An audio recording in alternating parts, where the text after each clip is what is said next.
The greatest power you possess is your ability to choose. Join Lowe's Moore as he reveals how you can begin to maximize that power by exploring yourself on the deepest levels and committing to making lasting and positive changes. Get ready to achieve breakthroughs that will lead to accelerated growth and transformation, because you are now tuned in to The Blueprint. Why they actions contradict the lamb. I'm fellowshipping when I'm with the fam. That's more relations, that's forming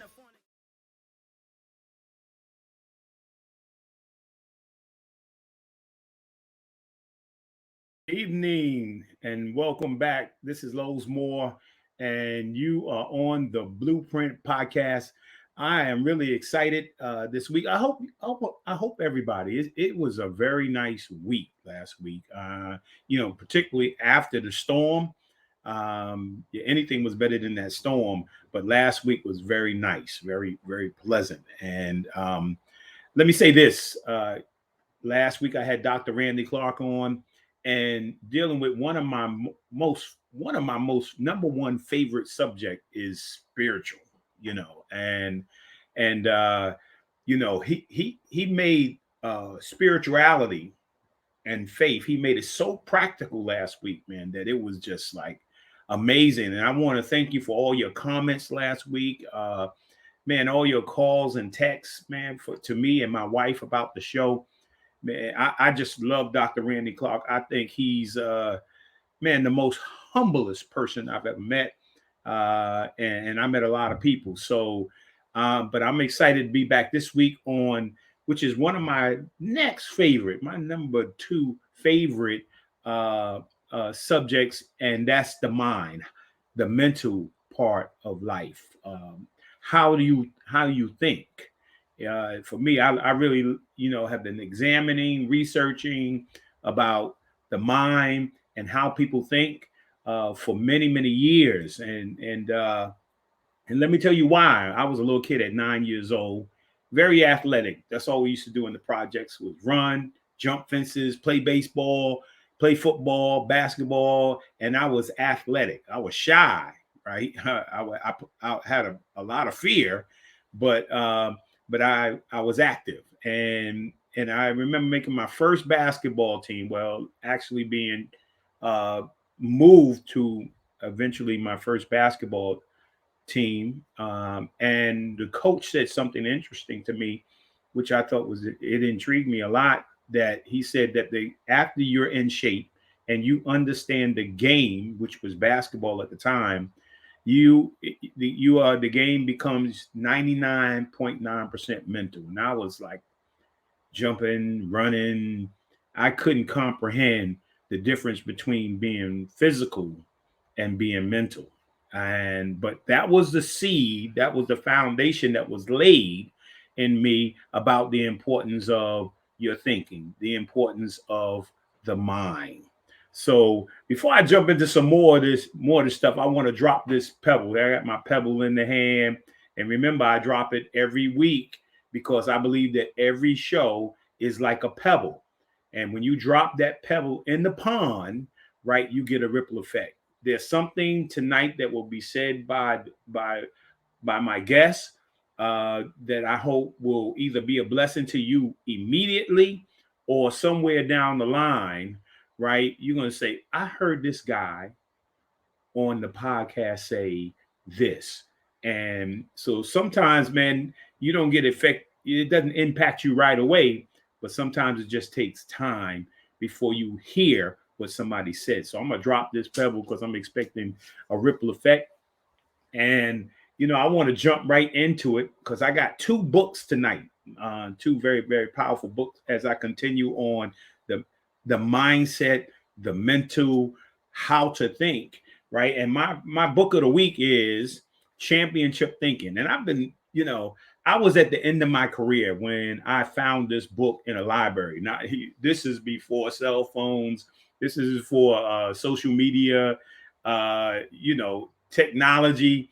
You had to go to the library, man. If you wanted to know something and you didn't have an encyclopedia in your house, well, you had to go to the library. And actually, I was playing with the Albany Patroons, and I was at the end of my career. And again, I was losing. As you get older, I started to lose some of the physical stuff, right? Even though I had it in my, had some stuff in my mind, and I knew how important the mind was.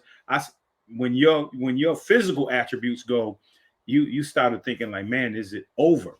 And I happened to just walk next door to the arena I was playing in, and walked into the library, Albany Public Library. I walked in, and I was looking through the sports section, and I found my first book, right, called Championship Thinking, right?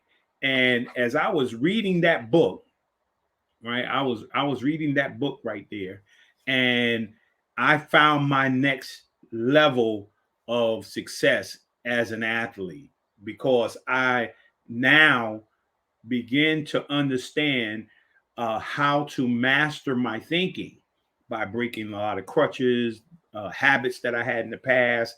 And when I became superior, and my mindset and my body was functioning in balance, man, I started to play excellent at the end of my career. And when I thought it was over, and everybody, my wife will tell you, when I came back to the Albany Patroons after I took a year off, they were calling me Slowsmore, not Lowsmore. They was calling me Slowsmore. But when I found this book, man, I was able to take myself to the next level. And so, hey, they still selling this book, and I don't know if you can get it online, but that is a powerful book. Talks about Ted Williams. Man, many of you won't know Ted Williams, but he hit 400, batter that hit 400, a legend in his time. And I'll just tell you one little thing that caused for me to draw my mind to the mental side of it. It said that Ted Williams, right, who hit 400 in batting, which is perfect. He had the ability, when the pitcher threw the ball, to slow the pitch down and increase the size of it, right? And it was so many more things in that book that was awesome. But it allowed for me to transform my game to the next level.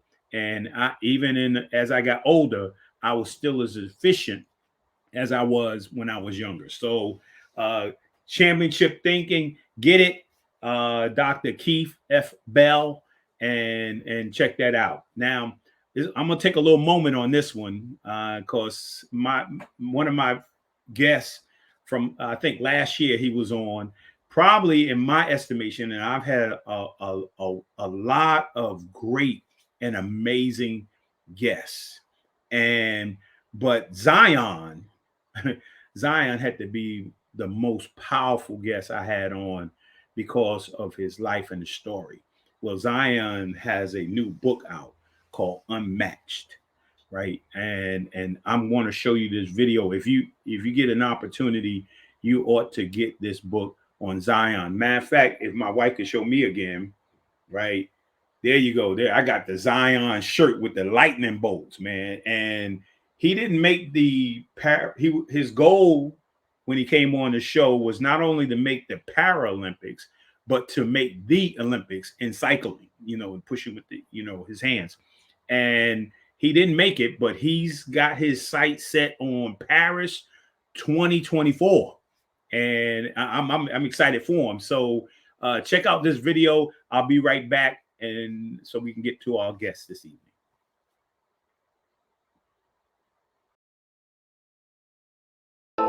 Strength, it's not just physical, but it can be mental, it can be emotional, it can be spiritual. It's all about how motivated you are and how willing you are to keep getting up after being knocked down. I'm doing whatever I can to be able to be that champion. It's not always easy, but the journey is what makes you strong. It just builds your character. It builds resilience. It builds that essence of no excuses that I like to portray. And strength is what brings people together. It's always a group of people that are stronger than somebody standing alone by themselves. And I've learned that. I have not gone through everything I've gone through by myself. I've had people along the way, and they've helped me get stronger and stronger with each day that passes and each year. My message to kids is that don't be afraid to fail. If anything, when you fail, just get back up and look at what you did and look at how you've progressed up to that moment. And if you need improvement, keep improving. When I say no excuses, what I mean that there's no excuse in life no matter what you do. You just got to hold yourself accountable for all your success and all your failures. You take accountability for your actions. When a kid holds the book, I want to give them that feeling that I had whenever I read a really good book that inspired me or that I could relate to on a much deeper level than just for pure enjoyment. I want them to really grasp that you can be anything in life, no matter your shape, size, color, religion, background, status. It doesn't matter. You can be anything you want, especially in our country. And I want them to just read it, and I want them to be the next big thing. Being an author, it's like I have all this power literally in my words, and you can either abuse it or you can use it to your biggest advantage and inspire. It's an honor, and now that the book's coming out, I won't feel accomplished until I see someone with the book in their hands, but I know we're close, and it's a great feeling.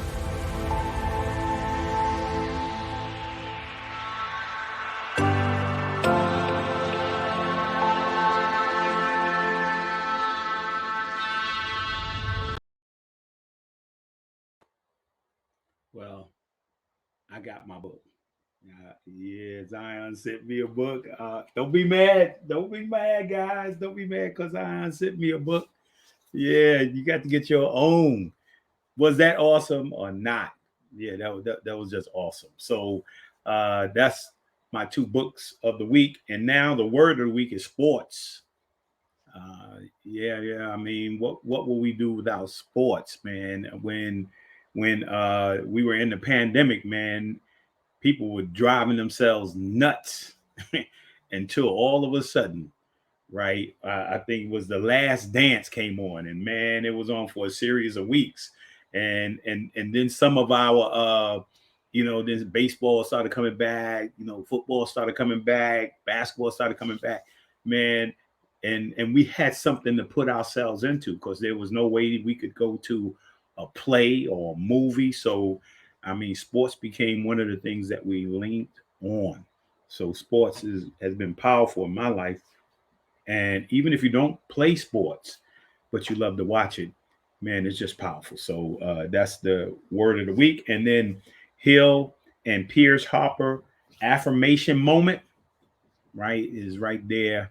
I was listening to Hill Harper earlier today, man, very powerful. I'm going to go back later on between tonight and tomorrow and listen to that whole show that was on, and Hill was speaking. He was dropping dimes. He was giving us some nuggets. So concentrate on the mental toughness or the margins of victory. That's Bill Russell. He has a show on NBA TV, man. You ought to watch Bill. Bill's mentality is just such a powerful thing, man. So just awesome. And then this week's music and movie of the week, NDRE, right? I just recently, I think it was earlier this year, got her new album, but this was the one that put her on the map. Yeah, it was all about NDRE. And then one of my favorite movies, and I think I turned it on at least once a week since I found out about The Secret. I clicked that on because, hey, whatever you're feeling, whatever you're doing, whatever you're going through, you're attracting it some kind of way, right? So that's called the law of attraction, right? Think about what you want to attract, and you'll attract it. It'll come to you. So I want to give a couple of shout outs. Yeah, we got a couple of shout outs here. Now, the Paralympics, I want to say congratulations to the men's basketball team that won gold. The women, I think the women won. The women basketball team, they won as well.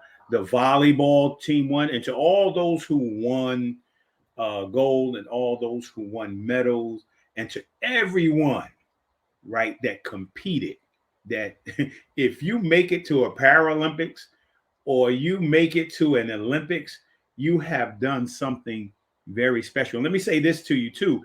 If somebody has invited you to come to an Olympic trial, I got invited to the Olympic trial. I got invited to the Pan Am trials. Man, that was a very special moment in my life to see that I was just this close from possibly making an Olympic team. So I want to say, give a shout out to them as well. And then in my final, we know yesterday was 9/11. We were remembering 9/11. And to Sidney Martin, as you see him there in the pictures, you know, they were actually bringing someone out of 9/11. He was down there, call him Pastor. His wife was on the pray for him. You know, he's always been having some difficulty since 9/11, but pray for him and pray for his wife. She was on the podcast back earlier in the year. And man, I want to salute you, Sidney. You awesome, man. Man, I love you, man. And then also, you know, I was listening as the names was being run off. I had to hear my man right here, Steve Vincent Mulberry, and I was coaching at Albany State University, and Steve used to come in every day. I used to coach the guards, and he used to come in every single day. Man, he just had so much energy. He had that long hair, like back in the day. You know, he knew he was handsome. You know, had a trail of girls always trying to follow him around, man. And he, you know, he didn't.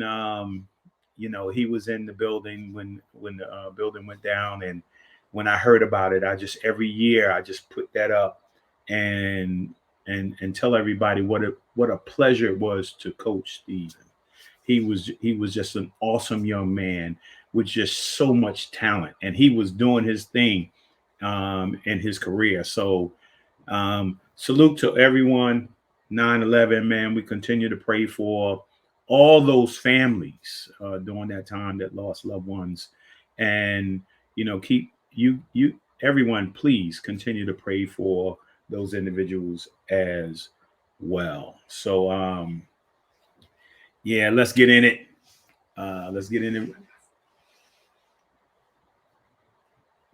Oh, we got a curiosity question, but not right now. We're gonna come back to the curiosity question, and we're gonna introduce our guests.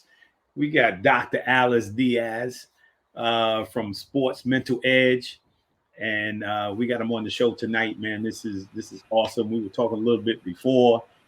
He knows that this is one of my favorite subjects, and I met Dr. Diaz. His wife was on the board of the Boys and Girls Club in Mount Vernon, and they did a fundraiser for the club at their home. And we met and started talking. And then I realized he was a sports psychologist. And I was like, wow, you know, if you want to wake me up, don't just talk about the physical side of sports, talk about the mental side of sports, which I love dearly. And I don't know, I think Dr. Alex, man, I thought about one day becoming a sports psychologist, man. You know, I like working on the mental. So, but welcome to the Blueprint Podcast, man. Thanks for taking time out of your busy schedule and coming on and joining me. Well, thank you for having me, Lowe's. It's really an honor to be included in your podcast, and you have quite a selective and unique guests in your podcast. So the fact that you have reached out to me to invite me to share some of my experiences, and hopefully that they will, as you very well said it, when you drop the little stone on the pond, you have the ripple effect. Hopefully that will be it. And sometimes We hear beautiful things. Sometimes we hear things now that maybe 5 months from today, someone will say, "Oh, I remember someone saying things to me that just the right timing at the right time, right? The right Yeah. situation." Oh, Awesome. so thank you. Appreciate it. Oh, you're welcome. So, before we get started with all the mental mind stuff, I always have a question on here. Who is Dr. Alice Diaz? So I want you to talk a little bit about family, growing up, and also, you know, mom, dad, siblings, and then you somewhere along the line you're going to arrive because we were talking about earlier your wife and we were talking about the children. You arrive at that, and two important things to me, and sometimes education is important. Family, education, those are the three things: family, education, and then faith. And now faith comes in many forms. So uh so I want you to address those three things, talk about you so people get a chance to know who you are and how your life evolved. So to give a brief history, I am from Argentina. I was born and raised near Buenos Aires. Um, and by the age of 18, it was my father who was assigned to work in Los Angeles, in California. As a consequence, the family moved and relocates from Buenos Aires to Los Angeles. I am one of four children. I am the older one. And when I landed in Los Angeles, to say that my English was good was an overly optimistic. Was not that great. Back then, this is late 70s, early 80s. There's no internet. There's no WhatsApp. Everything is printed paper. So for me to go to classes, I was juggling a couple of things. One was I'm learning a new material, something that was very interesting. On the other hand, it's being taught in a language I did not understand. So that became quite of a challenging situation. And I had one of my many books I used to carry in my backpack was a trusting dictionary. Mm. My dictionary was a Spanish, English, English, Spanish dictionary. So what I was doing is I would go to whatever chapter needed to be read, and I began to read and encounter a word I didn't know what it meant. So I would underline it, go to the dictionary, and say, "Oh, this is what it means." I then continue reading. And the Right. more I did that, the more I stumbled into the same words that I have found the meaning before. So it was a way of expanding my vocabulary. Mm. But nonetheless, it was a challenge. It's always new words to understand, and it was kind of a interesting dynamic of that of learning, being a new country, and getting to know new idiosyncrasies and new culture, and coming from Hispanic background. We are surrounded by Latin-minded families. We got to get to know what California is about, what North America is about, what typical North American family is about, what the beautiful things that we have in common and things that may be just different. But both are them just beautiful as they are, and we just embrace the essence of values remains the same. Mm. I had wonderful American families whose values around family were equally stronger or strong as the values that were taught in my family. We were born and raised in different countries, but the values and ethical aspects remain the same. Mm. So for me, although yeah, the language was different, and the professor was teaching me in a language I didn't understand, what I was also beginning to understand is that the people I was encountering and getting to know, they were embracing the same values, the same moral values, the same ethical values, the same family values, even sometimes religion values, or sometimes could be different. But that's what I thought was one of the greatest gifts that I was extremely lucky, thanks to, I guess, to my father, that the family relocated to a different country. And as a consequence of that, the lens that I was using based on my Argentine upbringing suddenly expanded tenfold because I was getting to know different type of individuals, situations, and at the core, they share the same values. Mm. And I thought it was different. I thought it was beautiful. But that allowed me to understand sometimes things that were the same and sometimes different, but I had nothing but expanded my simple understanding of life. Right.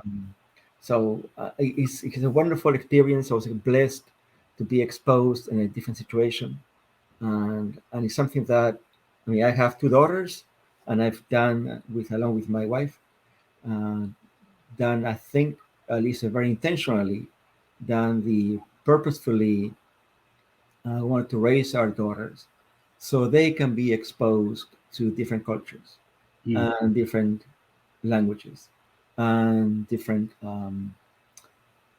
families and different countries, so they can get to know that the essence of life remains the same. Uh, Right. so that's the beauty, I think, of life. So anyways, it's a beautiful thing, and I very grateful to have been able to move to the US and later became moved to New York. That's a different story altogether. Yeah. So after graduating from high school, what did you end up doing? And being a sports psychologist, and I think you got many titles, so you might want to tell us all the titles that you have, and did you go to school thinking that that was going to happen, and that was exactly what you wanted? So, so the story is that I was 14 years old, and everybody around my family network was involved in business or numbers or accounting, but very business minded individuals, except for one person, and she was my cousin, and she was studying architecture. Okay. Now, it just happened to coincide that I was going to see my cousin and her family, and half a block from where she lived, my father was then having a house being built to where eventually our family was going to move a few months down the line. Mm. So I was visiting my cousin, and she was drawing for her architecture classes and walking half a block and seeing my father's house being built. Those two situations were separate. I mean, my cousin had nothing to do with the house, but for me, it kind of put two and two together. I said, oh, when you draw a plan from architecture, this is what eventually happens when then you build the house. Mm. So if I found a beautiful flow of the essence of what you study and then how you can apply what you study onto doing something. I think it was great. So I remember going to my father and say, Dad, I got it. I think I know exactly what I want to do. I want to be an architect. And he says, no, Alex, architecture. No, that's no. You have to do business. You have to follow business. Forget about architecture. And he's a very persuasive kind of a man. And and that's exactly what I ended up doing. I follow business. I did not follow architecture. And Wow. I pursue my college career studying business. I worked for different banks for about 7 years in banking, then in marketing, on and off for a total of 12 years. Mm. And it was not until I met somebody who was a psychologist. And without knowing exactly what really was, I began to understand that that person's contribution to life and the impact that she was leaving to her clients and her family was by far much, much more meaningful that I was providing to my boss and to my business. So for me, that was kind of an aha moment. So although I go back and say, well, yes, I did not follow architecture that I really wanted to do. I ended up doing business. I ended up then doing the architecture of the mind in psychotherapy. Yeah. Right. And this something that you can say, or I can say, or well, Alex, you wasted 13 years in not pursuing what you really wanted. One can say, yes, absolutely right.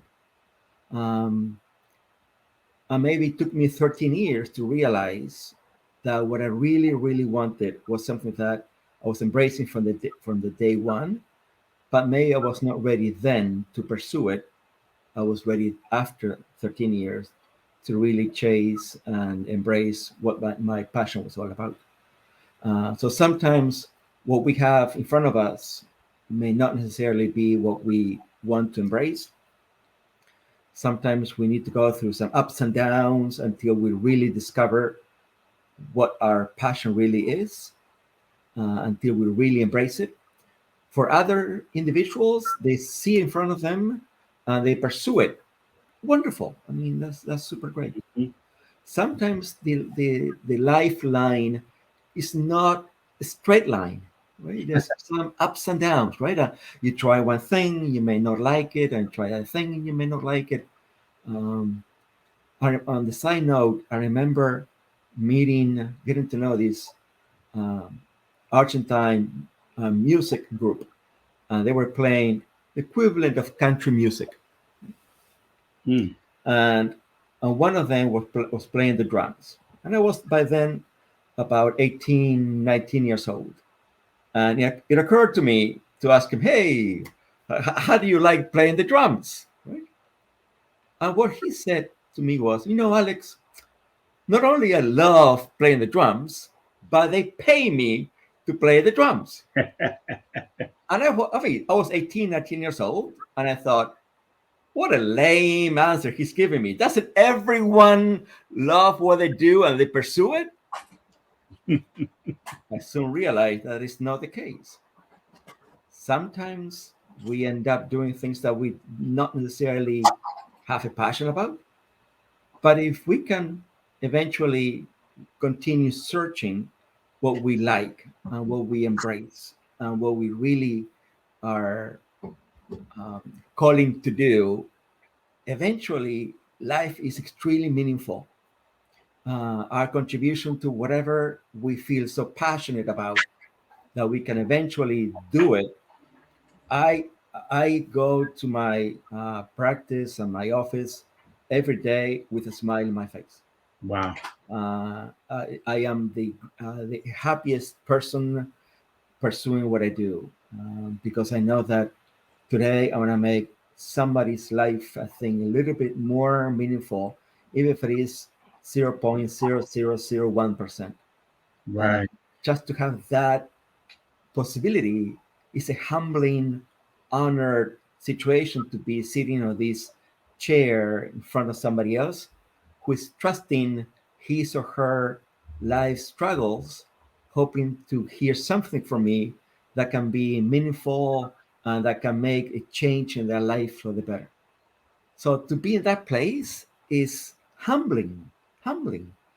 Sometimes people, and oftentimes, they come and share with me stories or situations that they had never ever told to anyone. I mean, and for years. And I asked them, does anyone know about what you just told me? Nobody else know. We just met. I mean, maybe 15 minutes ago. Wow. So the opportunity that life and embracing what I did professionally and pursue what I've been doing is a huge pleasure. Does this mean that life is sweet every single day? No. I mean, I still have to deal with a lot of uncomfortable situations and stressful situations, and but at the end of the day, I I put a face to find a way to manage whatever those situations are, because the foundation of what I'm doing is very comforting, sound, and calls for what I love to do. Wow. So there's no such a thing of pursuing any job or any profession, and just because I do, life is going to be beautiful with and completely stress free. That doesn't exist, right? Right. Right. I mean, you're a wonderful basketball player, I mean, for many years, right? Just because one pursues basketball or any sport, it doesn't mean that, oh, I'm going to be a very happy and everything's going to work out. Me as a basketball player, or football, or ice hockey, or lacrosse. No, I mean, sure, if you follow because you have a passion and you really embrace the opportunity and you really want to be that athlete, yes, go for it. And in the process, let's work on all these many other intangibles or situations that do come up in pursuing what your passion is, so we can manage those stress. And as a consequence of that, by finding ways of better managing those stressors, then we can continue pursuing what our passion is all about. So I don't know. I think that Yeah. I hope I answered the question. Well, you did answer the question, and also I like what you said about. I think the person was going to be an architect, and then you have now become an architect of the mind. Mm, I like that. That was important. And also, I think I've been saying on the show back in the day, my grandfather used to say to me, "Man, hey, come over here, boy. I got a nugget for you." Right. And I was like looking at his hand, looking for this nugget. And really, he wanted to tell me something that he thought was important. yeah. Right. And he would say it to me, and I would kind of give him like, hold on, wait. But what you said some important things that hopefully everybody heard some of the things that you said in your in regards to your life and a decision in regards to your career. And it's important because our really our parents want us to be right. Uh, Today, because of sports, somebody said, well, they look at you when you come out the womb and they say, oh, you're gonna be LeBron James, you're gonna be, you're gonna be Derek Jeter, man, and all these great people and athletes, or things. Oh, you're going to be a doctor, you're going to be a lawyer, and the minute that you say you want to be a photographer or I want to be an artist, people say, well, you can't make no money in that. I mean, but the thing is, pursuing eventually, you did what your father said, right? But eventually, I think inside of you, you say, okay, well, I'm still searching, even though I'm having success doing this. But like with me, the Boys and Girls Club, I finished playing basketball. I went into the Boys and Girls Club. And for the 27 years that I was there, I felt like they always say, if you find something you love to do, you never work a day in your life. That's right. And in those 27 years, right, like you say, I used to get up every morning with a smile on my face because I knew I was going to a place where, I mean, I would impact not only the young people, but families.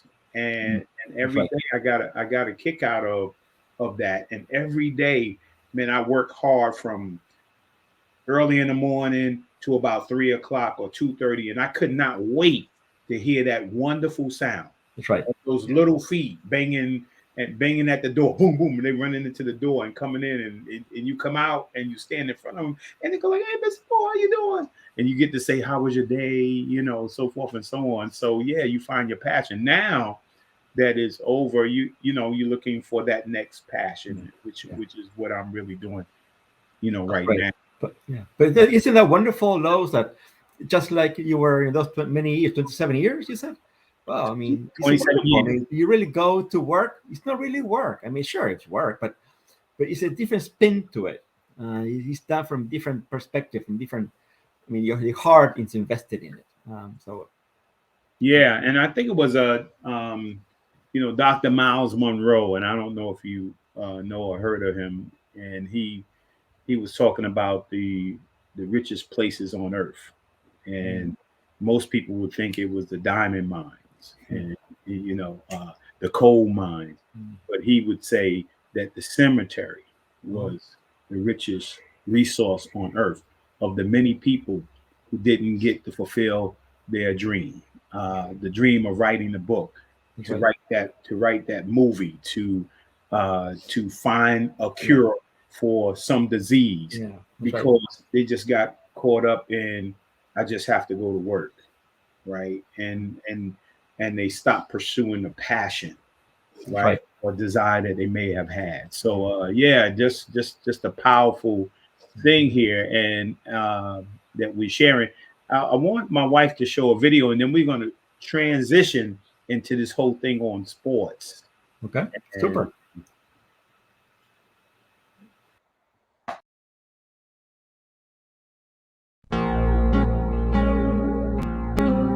I've missed more than 9,000 shots in my career. I've lost almost 300 games. 26 times I've been trusted to take the game-winning shot and missed. I've failed over and over and over again in my life. And that is why I succeed.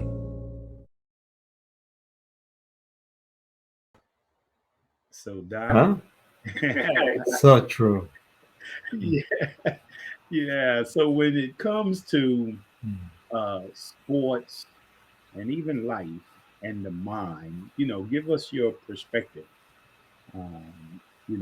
on this whole thing on sports psychology and the use of our mind. So I think sport can become a very healthy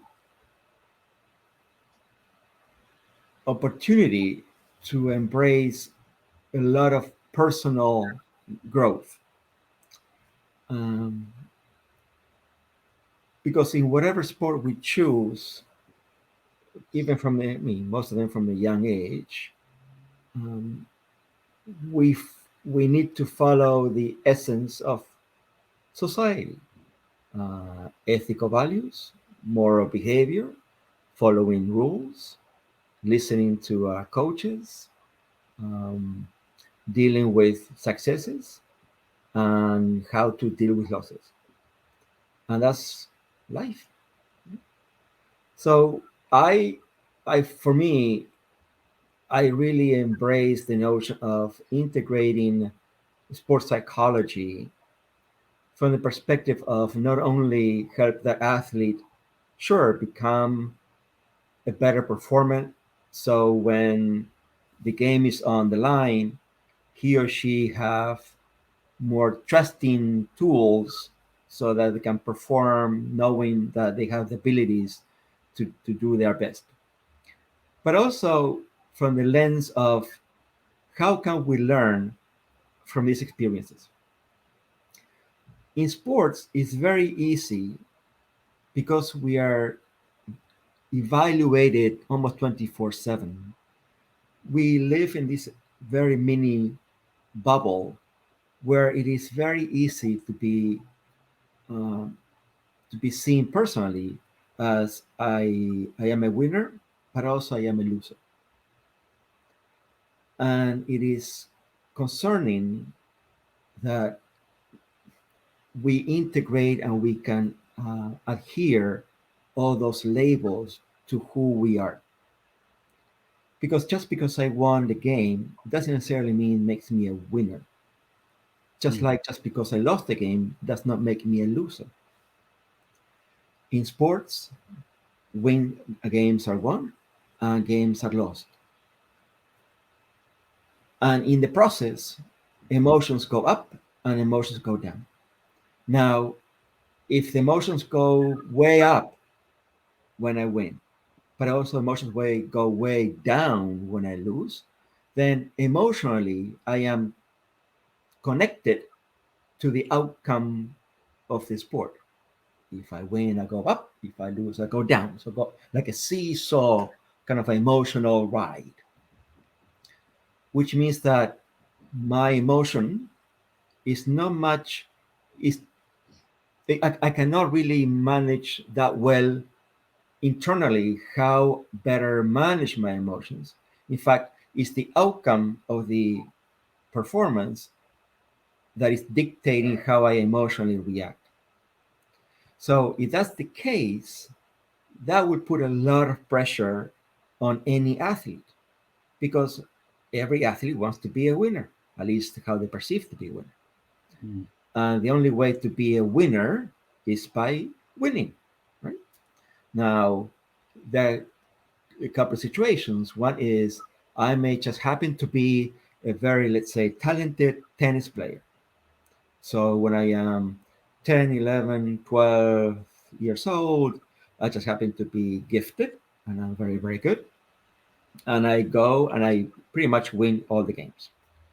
And it's very easy to embrace the notion that I'm great. I am a great tennis player and I'm talented and all these positive labels that comes with it. Because not only I say them to myself, that's what I hear as well from my parents, the coaches, the tennis community. So I begin to embrace how talented I am.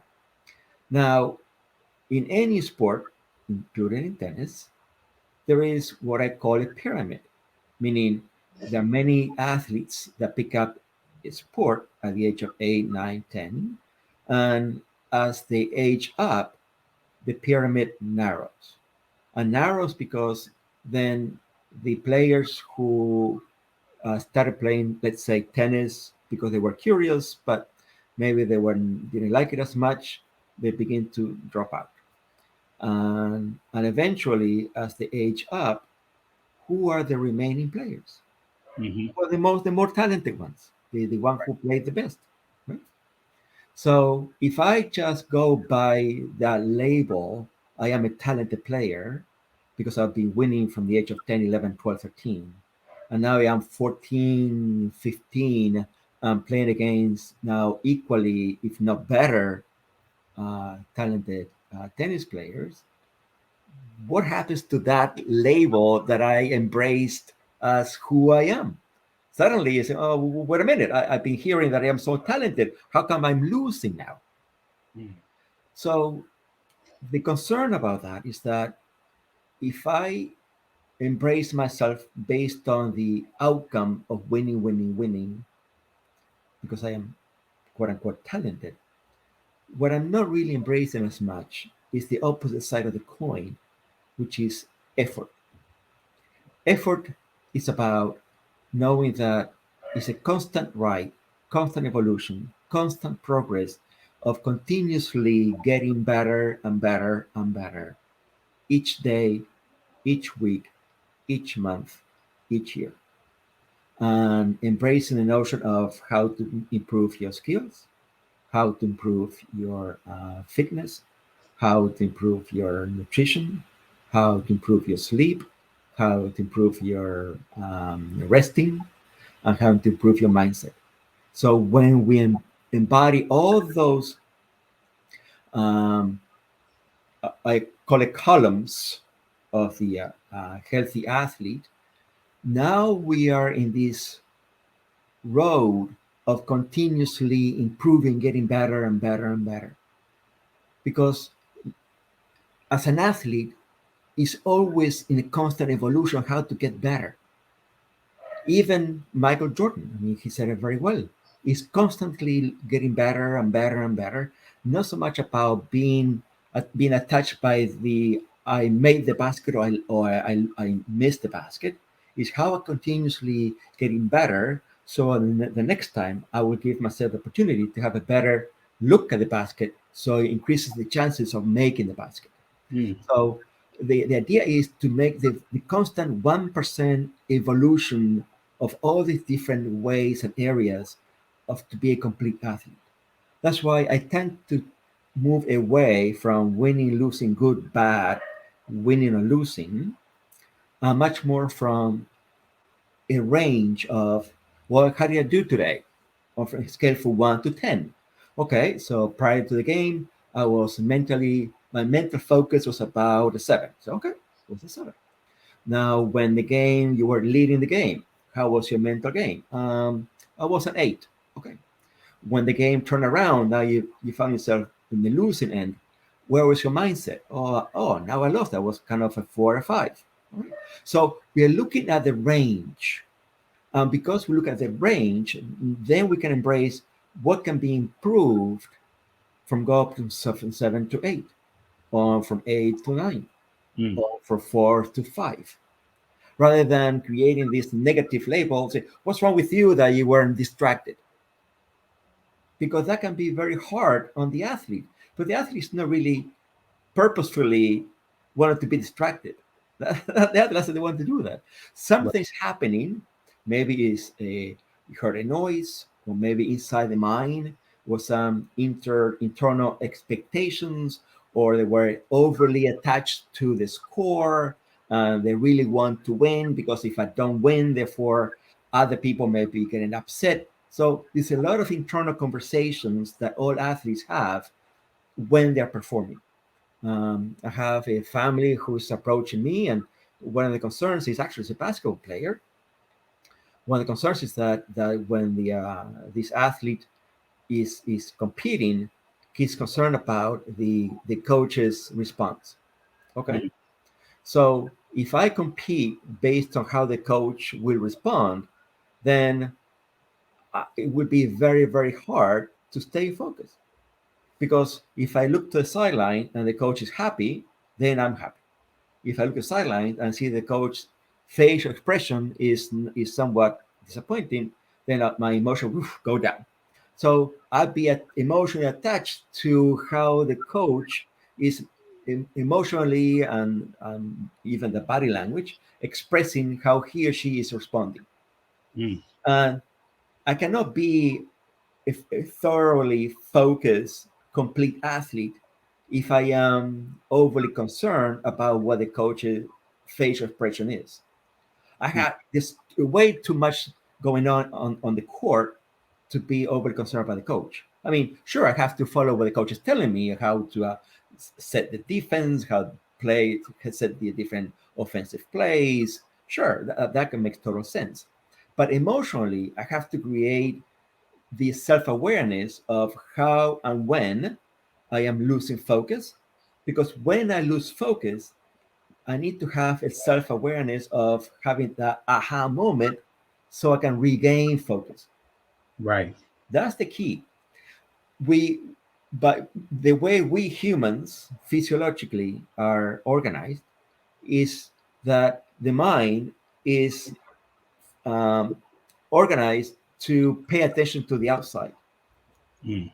Always, the mind is not um, organized to pay attention to stay focused. If we look at the time span of a squirrel looking at an acorn, the squirrel can look at an acorn for 4 minutes. Mm. The time span of a human being is about 5 seconds. So we are bound to get distracted.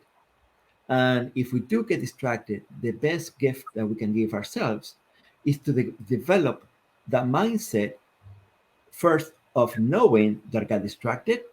Secondly, that it's okay that I got distracted, and how fast I can regain focus. Mm. Is I got distracted, it's okay, I got distracted, regain focus. And over and over and over and over again, all the time. Right. And the more I can practice that, regaining focus, regaining focus, regaining focus, that equals being focused. Right. Rather than say, I need to be focused all the time, I need to focus. Well, good luck with that, because we cannot do that. You see, with human, it's impossible. Because if you're putting yourself in a situation of, I want to stay focused, and then by whatever reason you lose focus, the immediate consequence or labeling that comes with it is that it must be something wrong with me because I lost focus. Mm. Yes. So if I spin it around and I normalize, I lost focus, and learn how to regain focus very quickly, Now, that's the main difference. Wow. And athletes like even Michael Jordan at that level, NBA, or elite athletes, Olympic athletes, um, and collegiate athletes, what they work on is how to regain focus, how to regain focus, how to regain focus. That's the key. Whether they use um, some mindfulness, self-talk, some breathing relaxation. There are many different tools. But anyways, the essence of what I teach these athletes is to first normalize that losing focus is okay. The goal is okay. Let's work together so we can embrace how to be more aware, so we can regain focus. Yeah. And so Because yeah, I would also say that sometimes when I look at sports and it becomes for those who play it, and those who watch it, it becomes a microcosm Mhm. of real life. Yep. That's the same thing you're saying for everybody, right? How do I, this situation happened. How do I refocus? Whether you're on the job, whether you're in school, it's the same thing. That's You right. know, I'm going to be nervous. Yep, that's right. I'm going to fail.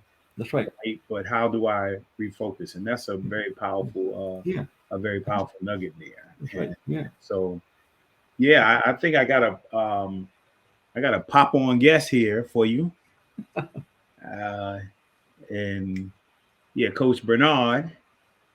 Uh, Coach Bernard, Tommy, Coach Bernard is at Old Westbury, right?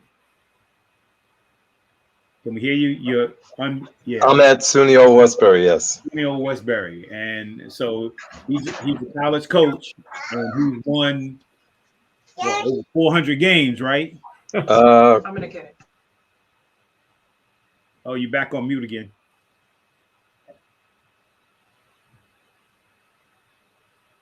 You're on mute still.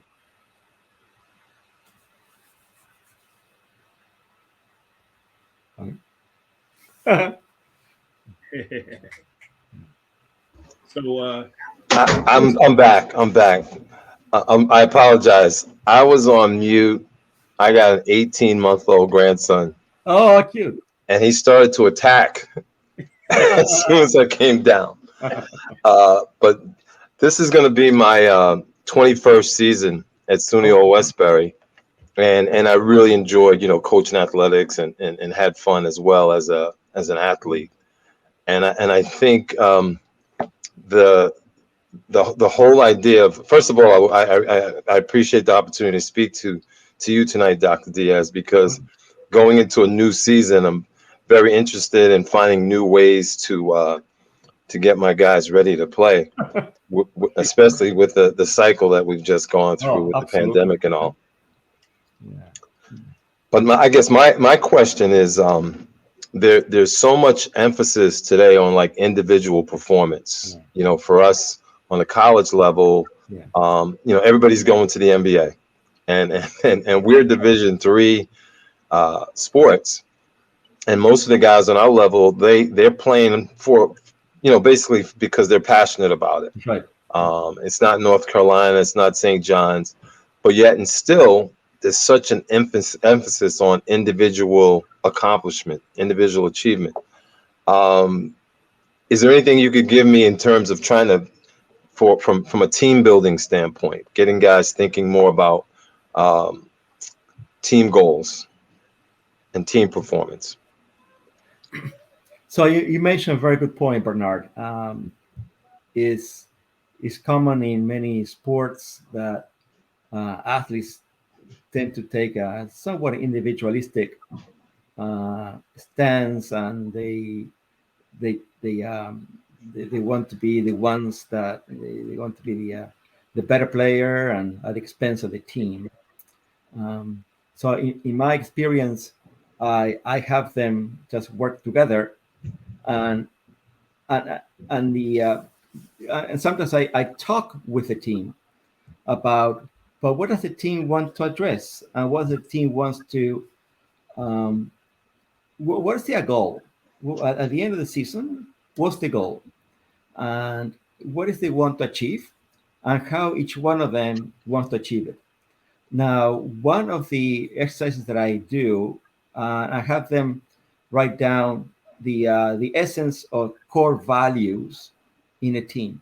What are the core values that each member of the team wants to embrace? So I have them breaking down in small pots, maybe of 3 or 4 players each, and they discuss among themselves the top 5 values that they want to have the team embrace as a team. And so I separate them in pots, and then each one of them share their top 5 values for their little pots. Now, when we go through those, there could be around 5 or 6 different pots. I mean, depending on the number of players you have on the team. Then there would be, of course, some overlap of many values that many other pots equally agree on. And, and maybe then select the top 3 that each pot really embraces. And then once they embrace those values, then it's about embracing the values of the team, not the individual value, but the values of the team. And then once we embrace those values is, okay, what behaviors will then demonstrate following these values? So if the value is, I want to be 100% committed to the essence of the team, okay, great, that sounds very good. But what does that mean? So does it mean that I can be upset with my teammate and be selfish? Well, how does it go along with values of the team? Does it mean that I can be overly reacted if a play doesn't go exactly how it was supposed to go? Then how does it go with values? So we try to embrace something that becomes more core to the team. And in my experience, that has worked very well because it takes away the individual talk and brings in something that may not necessarily be talked about unless it is talked about. And once it is discussed, then it becomes part of being a basketball player. So it's not so much about only how to make wonderful plays, but also how as a team we embrace a greater essence of who we are as a team. And it's like a bigger calling, the calling of who we are as a basketball team. Who do we represent? What do we want to, at the end of the game, how do we want to conduct ourselves? So it's more than just making doubles and triples. And it's more about embracing the essence of who as a team we are. Because once we embrace those values, then that can become a learned opportunity of how then can embrace the same values when they move on beyond their collegiate opportunity. Because the values of respect, the values of honesty, the values of effort, they are applied, of course, in basketball, but they also applied as a father, as a husband, or as a wife. They embrace as a professional colleague, right? So those are essential values that can be exported, I guess, beyond sport. So basketball can be the tool and the avenue to bring in those values, so they can later learn from them and move on by knowing that, hey, through basketball, through Coach Tumbling, then we learned the essence of these core values. So when I graduated from the college, university, then I can take home with me and beyond college the essence value that will help me to then succeed in life. Yeah. I like that. I certainly will take that into consideration. I want to ask one more question because there's another layer to this. The other piece of it is the pressure that the athletes are under from their parents and friends. So what you have, especially with the better players, is the I guess the pressure to perform beyond sometimes what is really normal. Sure. And how do the athletes handle that? What do you say to them in regards to how they interact with their parents? Sure. So first, I would normalize it, because they are not the only ones who are experiencing these type of pressures. It is extremely normal that, unfortunately, the parents provide, although maybe well-intended, a type of conversation, dialogue, and respond to how they perform on the field that can be the equivalent of putting way too much stress on the player. So sometimes I talk with athletes, and they what they fear most is I don't want to lose, because if I lose, then I have to hear this from my parents or from my coaches, and that's the last thing I want to hear. So it's unfortunate that sometimes, although it may be well intended, there are many comments that come from parents that create completely the opposite well-intended message. So I would first normalize that it is unfortunately common to hear this situation. And secondly is knowing that this happens and they have no control over that, they do have control over what they can focus on. So when my mind gets distracted by, oh, my father, my parent, whatever is going to say this and that, so okay, my mind goes there. What can I do instead when my mind gets distracted? Okay, let's go back and thinking of seeing myself performing the best I can, or seeing myself working as a team, or seeing myself training hard as part of the team. So is, as I was saying before, is the normalization that distractions are bound to happen, and then creating a loop back onto something that they have better control over. So sometimes we use visualization, meaning they can visualize in their mind how they want to see themselves performing. Sometimes they use cue words so they can spin around that negative labeling onto something they have control over. I mean, okay, let's focus on what I have in front of me. Let's focus on this drill. Let's focus on playing the game. Whatever my parents say, it's up to them. I have no control over them. And if they are disappointed, that is their feeling, not my feeling. Wow. Yeah. It's Wow. their sense of disappointment. Right. It's not my disappointment. I have no ownership of their feeling of disappointment. Yeah. I appreciate that. So, Coach, I want to say thank you, man, for taking some time out of your busy schedule. Yeah. And so hopefully it's helpful. yeah. No, it's helped a great deal. I appreciate it. Yeah. Welcome. Yeah. And, hey, if you want to look up Dr. Diaz over there, Sports Mental Edge, he's down here in Bronxville, New York. And if you want to get some more nuggets. I appreciate it. Thank Welcome. You. Best of luck. Thank you so much. Yeah. Appreciate you. Yeah. We got one more. We got another coach. We got Coach Jones over here from Nyack College. Nyack College. Wow. Yeah. He's the head coach at Nyack College. Played there. Yeah, played there. Evidently played well. Now he's coaching there. So if I can say something with Nyack College, when I did my doctoral dissertation, I needed to have athletes to respond to a bunch of questionnaires. So I went to 3 colleges. One of them was Nyack College. Wow. They were then in Nyack. Really? Wow. They were then in Nyack. Then they were then in Nyack, exactly. Now, right? Didn't they move to the now city? We're down to the city exclusively. That's right. Yeah. I was looking them up, and that's how I found out. Oh, they moved to the city. But yeah, so I met the athletic director, and this is 10 years ago. but they some of those athletes were the ones who were filling out the questionnaire that helped me complete the doctoral dissertation. So Wow. so I'm very amazing. So grateful. we were a part of your journey. Huh? I said we were a part of your journey then.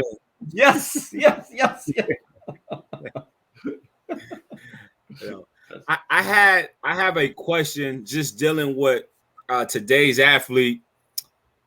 In the games, it just seems like they're so emotional at times, and they're just lashing back out if the ball gets stolen from them or if someone scores on them.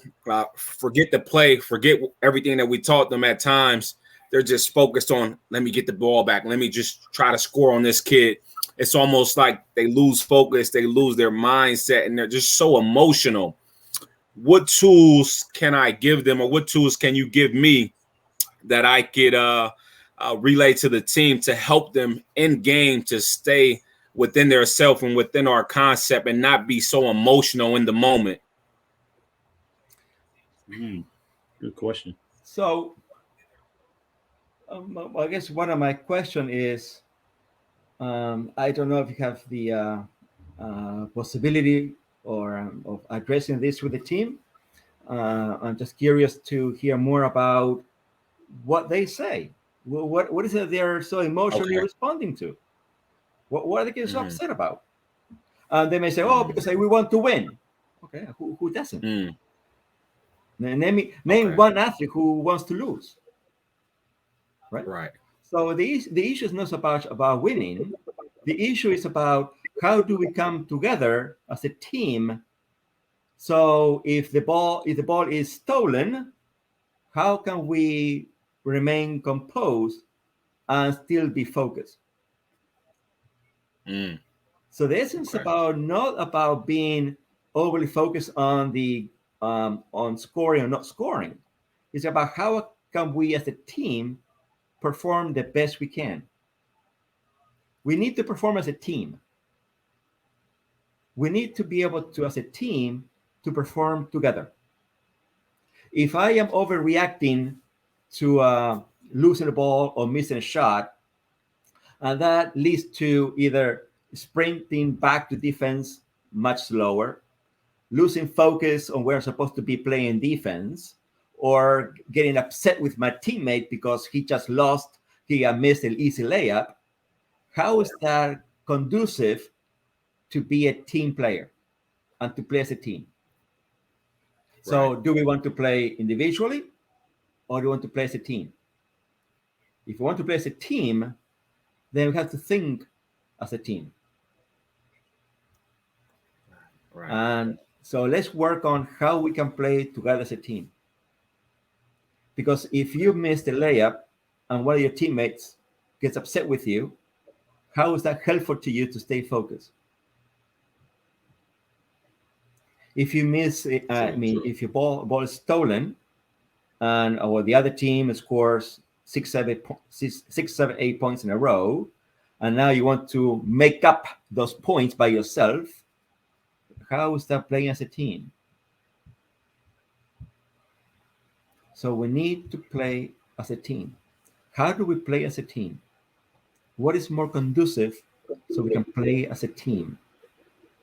And how we can bring the emotions so emotionally we're all connected to playing as a team. Because if one player loses his emotional focus, then he's not quite ready to be playing on the floor because he's costing the team effort and the opportunity to rebound and score again. So it becomes a liability. Yeah, let me see if I can add something to that as well. I think there's a difference between emotion and intensity. Right? Intensity says I'm prepared, right, to handle whatever I'm handling because I put in the work and time to be able to manage the moment, right? Whereas if I'm emotional, right, I'm insecure about the moment. right? That means I haven't put in the work or to study mentally or physically in order to be able to achieve what you're asking for from your players on the court. You may assume because they practice, right? Because they go through the practice, you see them go through the practice. It don't mean that now if they go into the game and their emotion, right? Because they caught up into the fans or caught up in every time I miss a shot or every time I make a turnover, right? And you playing with your emotion, that means you are really unprepared. May not be unprepared physically to do something, but mentally you're not being able to do it. And so, but when you're prepared exactly, in your mental fortitude and mental toughness, right, then that's the intensity rather than emotion. Right. And you've seen it before where players and teams come out and they're emotional, right? The fans are going crazy in their emotion and they ride that wave until all of a sudden the emotion is gone. And then the team that's better prepared usually comes on and just annihilates that team. Yeah. So I also, one of the things I find, and I ask athletes to answer the following question, which is, what is the difference between playing with expectations versus playing with intentions? If I play with expectations, that means I expect to win. I expect to make the basket. I expect that things going to go right. I expect. There's no room in expectation, anything but to be successful all the time. And if I miss, my expectation, boom, goes down the drain because I did not meet my expectation. As a consequence, I can become very, very hard with myself. If I play with intentions, I intend to play very hard to do the best I can to give myself and the team the best opportunity there is so we can succeed as a team, as a player. You play with intentions. Wow. So, coaches, I want to say thank you guys, man, for joining. I think I'm having a little technical difficulty here. I think vocabulary can make sometimes a difference, but invite the conversation between expectations and intentions, and let's see what they say. Thank you, Dr. Diaz. Thank you. Appreciate it. Yeah. Yeah. Thanks a lot, Doctor. Yeah, appreciate it. Much appreciate it. Yeah.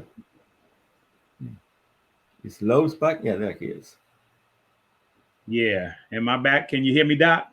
Yes, you're back. I look like I'm a little frozen there. Yes. Yeah. So let me see. I might have to jump out for a second and come right back. Okay. And see if that helps. Let me jump out of here. I'll be right back. Don't go. All right.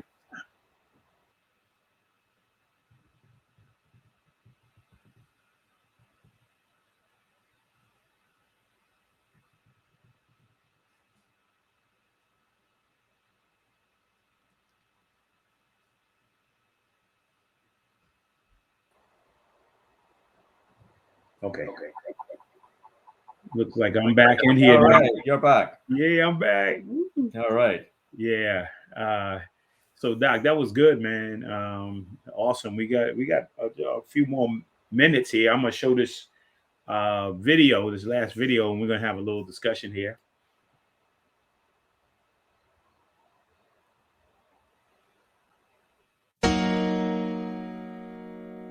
Look me in the eye. It's okay if you're scared. So am I. But we're scared for different reasons. I'm scared of what I won't become. And you're scared of what I could become. Look at me. I won't let myself end where I started. I won't let myself finish where I began. I know what is within me, even if you can't see it yet. Look me in the eyes.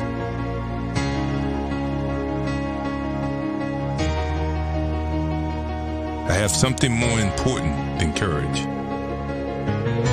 I have patience. will become what I know I am.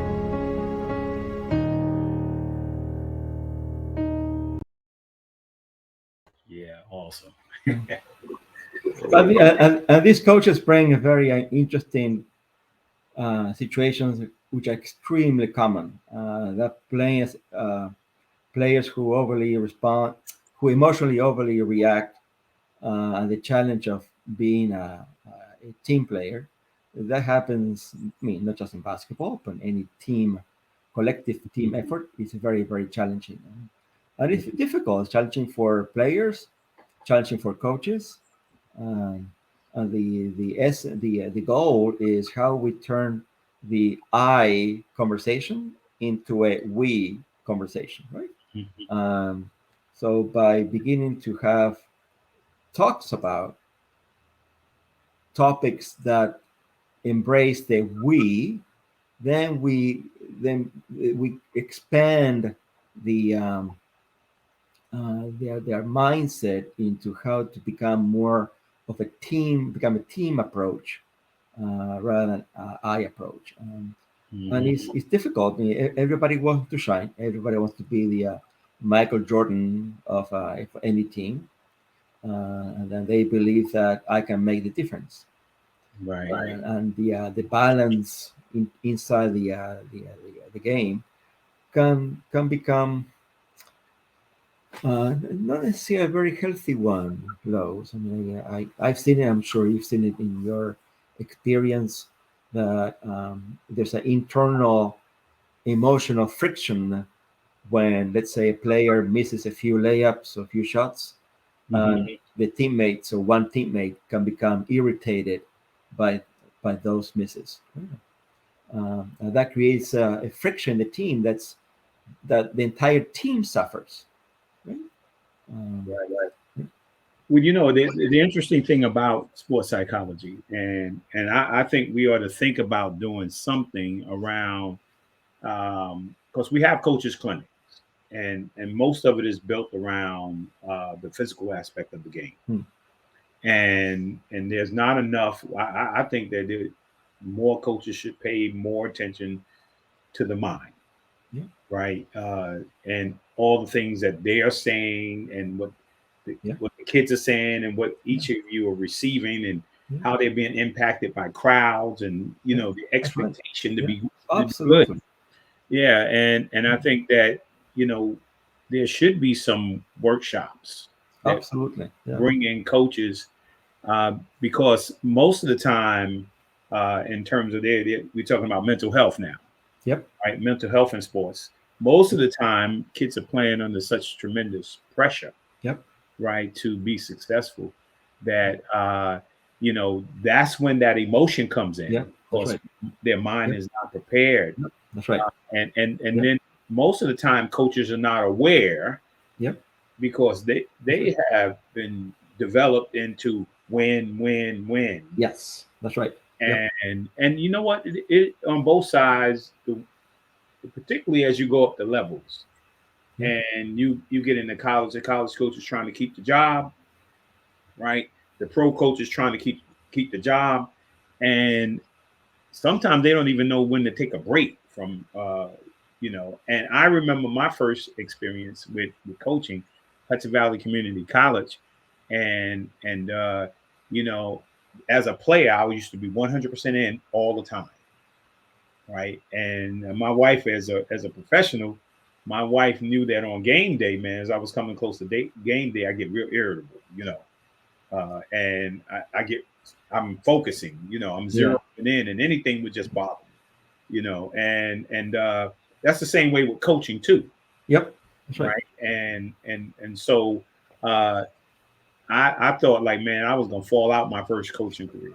I would fall out and have a heart attack, man. I was taking this thing so personal, because I wanted to win, and I wanted my team to be great, and then they were being difficult. That's right. Right. And eventually I had to say to myself, man, if I'm going to live a long time, right, I'm going, when the day ends, right, the practice ends, the game ends, leave that stuff in the office and go home.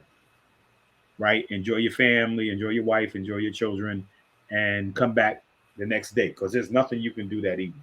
you know, Yep. worry. So yeah, I think that we ought to think about how do we get coaches together to think about these things you're talking about, normalizing these things.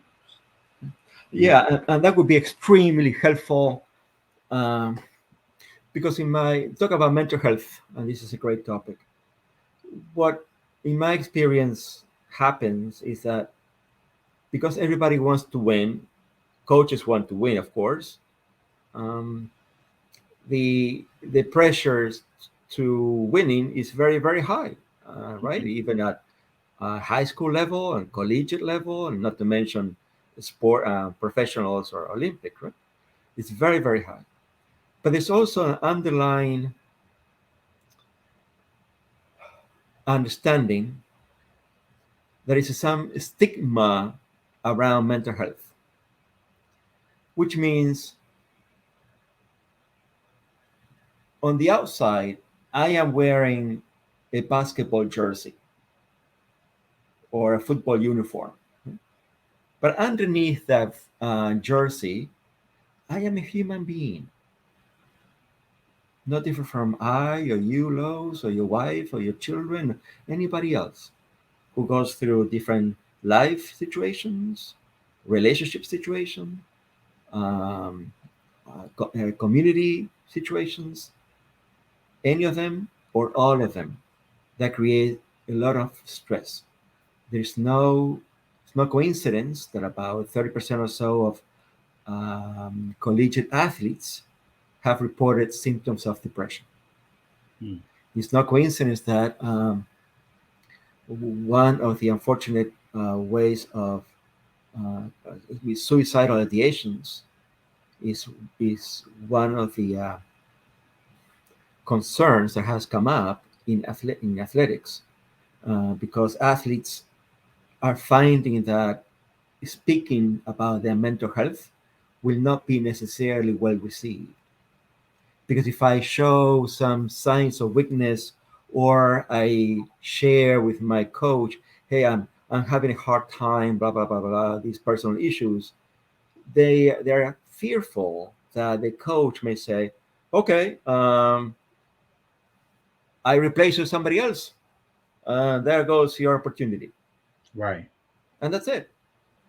So if that's the understanding, what is the likelihood that that player will speak up about his or her emotional concerns? Hmm. Zero. Right. But on the other hand, as human beings, the body has a limited capacity to sustain stress. And once that limited capacity is fully um, uh, loaded, I guess, then the body continues needs to find other ways of self coping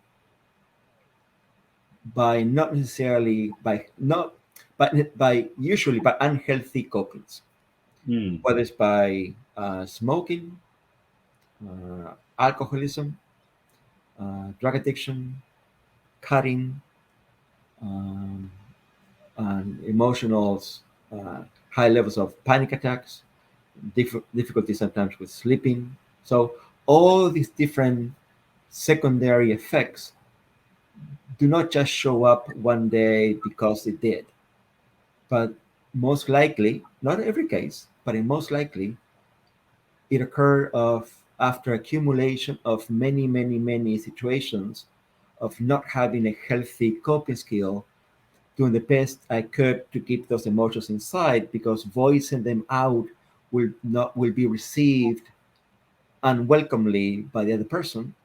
So I keep that inside. But one day, eventually, the body can say, "Hey, I cannot take this any longer. I need to start vaping. I need to start drinking. I need to do something to self-regulate my emotions."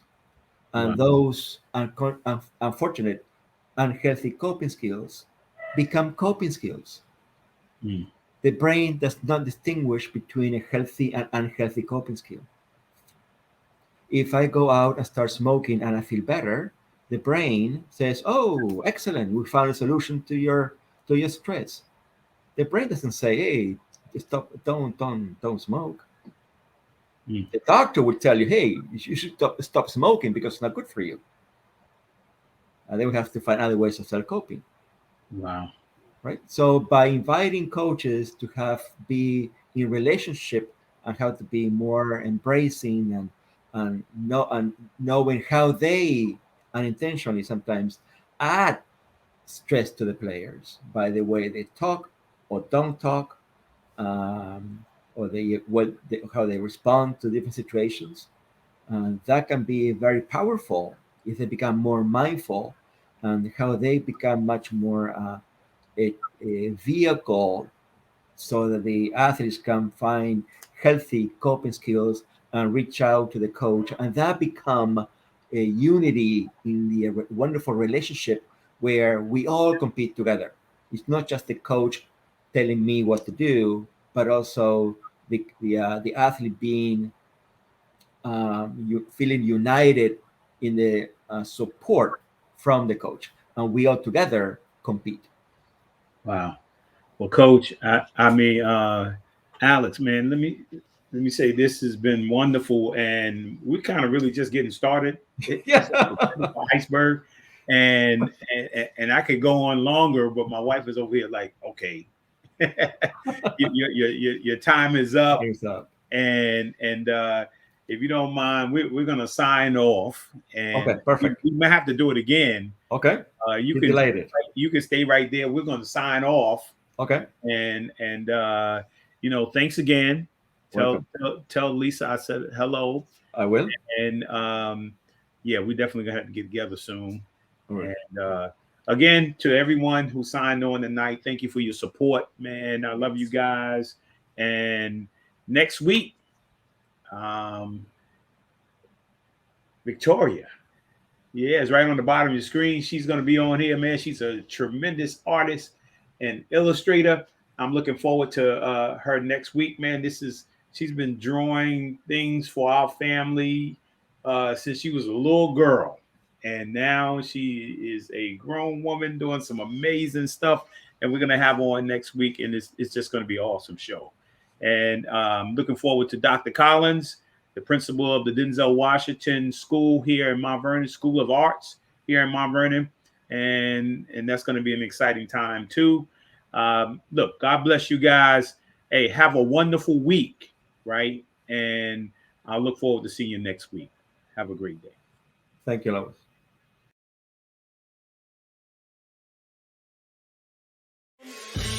We really hope you enjoyed this episode of Lowe's More, the Blueprint Podcast. Stay connected and follow us at our website, www.lowesmore.com.